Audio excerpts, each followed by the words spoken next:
Buenos días a todos, mi nombre es Susana Caballero y junto con mis colaboradores Daniela Martinelli y Carlos Dazo, vengo a presentar nuestro trabajo sobre diversidad de vertebrados en ecosistemas subterráneos de Colombia a partir de análisis del ADN ambiental.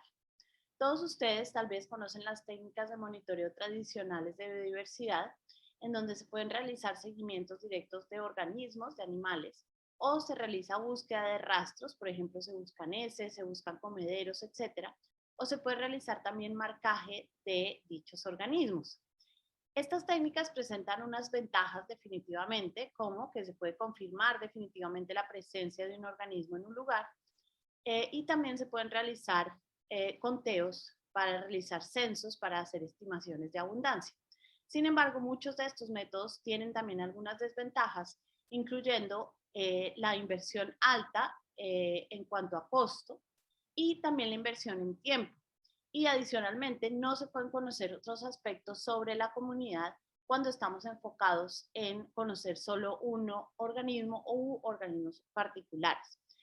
Entonces, aquí viene una alternativa, que es este método, que es el ADN ambiental, que es una nueva tecnología que está revolucionando el campo de los estudios de monitoreo de biodiversidad. ¿Y de qué se trata el ADN ambiental? Básicamente, todos los organismos vivos constantemente están liberando material genético al medio en el que viven. Esta liberación de material genético se realiza por la piel, se realiza a partir de las heces, de la orina, etcétera. Y este material genético queda en el ambiente por un tiempo, se va degradando, pero entonces si de alguna manera uno logra colectar ese material genético y analizarlo, pues básicamente lo que puede tener es una fotografía de un momento particular en que uno tiene en ese ambiente un cierto número de organismos particulares. ¿Qué se hace entonces con esa muestra? Básicamente, cuando el medio es el agua, porque esto también se puede realizar, por ejemplo, en suelo, pero entonces lo que se hace con el agua es que esa agua se filtra y posteriormente el filtro se lleva a hacer una extracción de ADN. Se puede copiar múltiples veces por PCR una región particular del genoma de los organismos y posteriormente por secuenciación masiva, entonces se puede saber qué organismos estaban en un lugar en un cierto momento. ¿Y esto qué ventaja representa al estudiar las cuevas, las formaciones de cavernas de nuestro país? Pues básicamente es un medio en el que muchas veces es difícil realizar inventarios solamente realizando observación o colectas directas. Hay muchas especies dentro de estos sistemas que pueden estar ubicadas en zonas de difícil acceso y por lo tanto muchas veces no se observan o no se pueden colectar. Y tenemos definitivamente muy poca información sobre estos ecosistemas en Colombia. Lo otro que tiene una gran ventaja este método es que se puede tener un resultado muy rápido. Estamos hablando de unos 2 meses desde el momento en que se toma la muestra hasta el momento en que tenemos los resultados bioinformáticos analizados. Entonces, el objetivo de este estudio fue describir por primera vez la biodiversidad de vertebrados acuáticos, la estigofauna, y de vertebrados terrestres a partir de análisis de ADN ambiental en ecosistemas de cuevas de Colombia.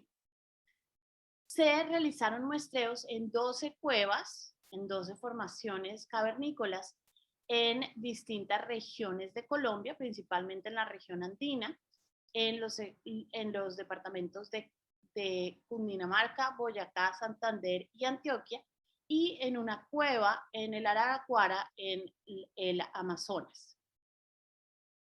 Aquí tenemos algunas fotografías donde vemos al doctor Lazo colectando las muestras de agua y realizando los filtrados para obtener el ADN ambiental.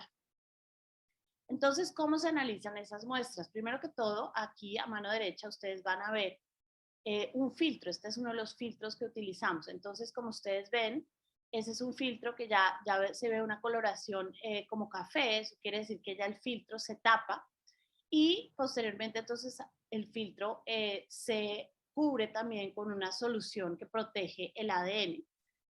Esto se envía a una compañía en Inglaterra que se llama Nature Metrics, que son quienes han desarrollado básicamente este método de análisis, y ellos son los encargados de realizar la extracción de ADN y amplifican básicamente una sección de aproximadamente 100, 110 pares de bases del gen mitocondrial 12S con unos primers o cebadores universales para vertebrados. De esa manera podemos tener información de todos los grupos vertebrados que hay en una cierta muestra en un cierto momento. Luego, por cada muestra, por cada filtro, se realizan 12 PCRs y se utiliza también un control positivo y un control negativo para comprobar que no se haya dado ningún tipo de contaminación durante este proceso. Posteriormente se construyen librerías genómicas y se realiza el corrido en un secuenciador masivo Illumina.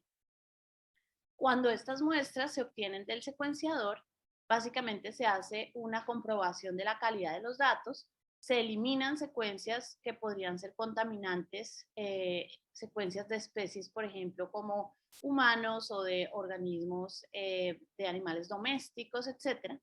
Y una vez ya se tienen estos datos con comprobada calidad, se realiza una identificación taxonómica a nivel de género y especie utilizando un programa que se llama PROTAX.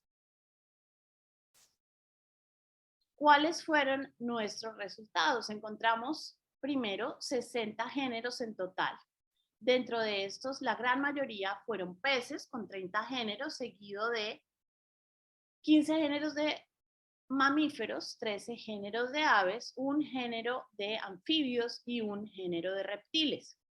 Dentro de estos mamíferos encontramos zarigüeyas, ratones o roedores y 5 géneros de murciélagos. Dentro de las aves encontramos Atornis caripensis, que es el guácharo, a quien vemos aquí también en la foto. Ese lo encontramos en 7 de las 12 cavernas. Y algo muy interesante es que en los peces, la mayoría de los peces no son exclusivamente de las cavernas. El único organismo troglobio dentro de estos peces que encontramos fue una especie de Trichomicterus, uno de los peces ciegos que vemos aquí en la foto a mi mano izquierda.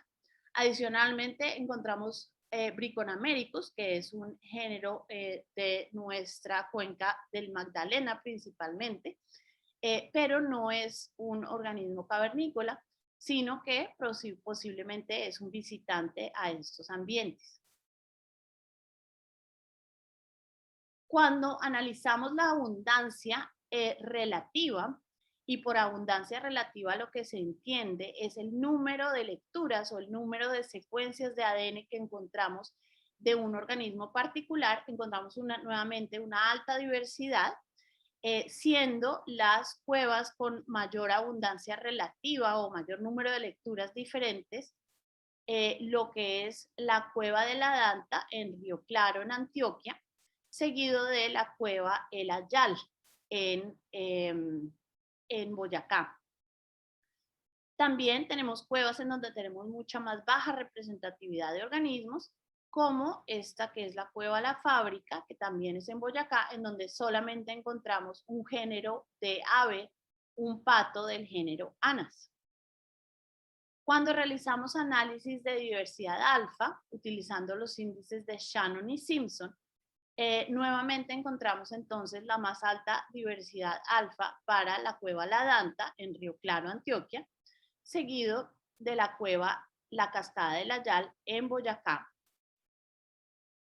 lo cual podemos entonces volver a observar en esta tabla donde vemos todos los valores de diversidad alfa, Simpson y Shannon para las diversas cuevas, encontrando, por ejemplo, la más baja diversidad, es decir, cero diversidad, en la caverna La Tronera, en donde vimos solamente un género de pato Anas, y vemos que las mayores diversidades estuvieron en la cueva Cascada del Ayal en Boyacá, y definitivamente la más alta fue en la cueva La Danta o el Cóndor en Río Claro, Antioquia. Cuando vemos diversidad beta, es decir, diversidad a nivel regional, lo que encontramos es que las cuevas de la región andina son mucho más similares entre sí. Esto es un dendrograma de similaridad de Bray-Curtis. Entonces, aquí lo que estamos viendo es que estas cuevas de esa región andina, de los departamentos de Antioquia, Santander, Boyacá y Cundinamarca, son más similares entre sí que cuevas, por ejemplo, de la región de la Amazonía, que aparece como la más distante, ya lo vamos a ver, y vemos que la cueva, la Danta o el Cóndor, en Río Claro, que es de esa misma región andina, pero tiene una grandísima diversidad de organismos, nos sale siendo un poco más disímil que la mayoría de esas cuevas de la región andina. Esto es precisamente por lo que tenemos tan alta diversidad que como vimos anteriormente.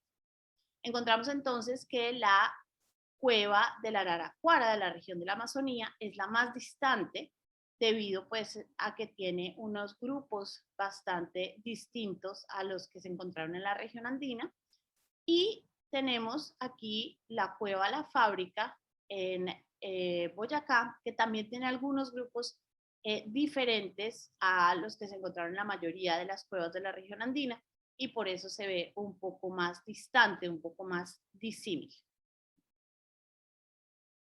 Entonces, ¿qué nos deja este estudio? Básicamente tenemos diversas cuevas que fueron muestradas que representan una gran variedad de cuencas hidrográficas, y esto se ve también en la composición faunística particular que tienen varias de estas cuevas. Vemos entonces que tenemos, por ejemplo, representación de organismos de la cuenca del Magdalena, del Orinoco y del Amazonas. Y hemos encontrado realizando una revisión bibliográfica que realmente hay muy pocos trabajos actualmente utilizando ADN ambiental en cuevas a nivel mundial. Básicamente encontramos unos pocos trabajos en los Estados Unidos, en Europa y en Australia, pero no encontramos aún ningún trabajo en estos ecosistemas en Sudamérica y particularmente ninguno en Colombia. Entonces esto quiere decir que probablemente nuestro trabajo es pionero en este campo en el país. Encontramos entonces en nuestros resultados una gran cantidad de especies ocasionales que entran a las cavernas ocasionalmente, pero algunas especies características de las cuevas, como este pez troglobio Trichomicterus, que es efectivamente un organismo que solamente vive dentro de estas cuevas. También encontramos al guácharo y encontramos diversos murciélagos que hacen uso de estas cuevas. No se sabe si constantemente o son visitantes ocasionales.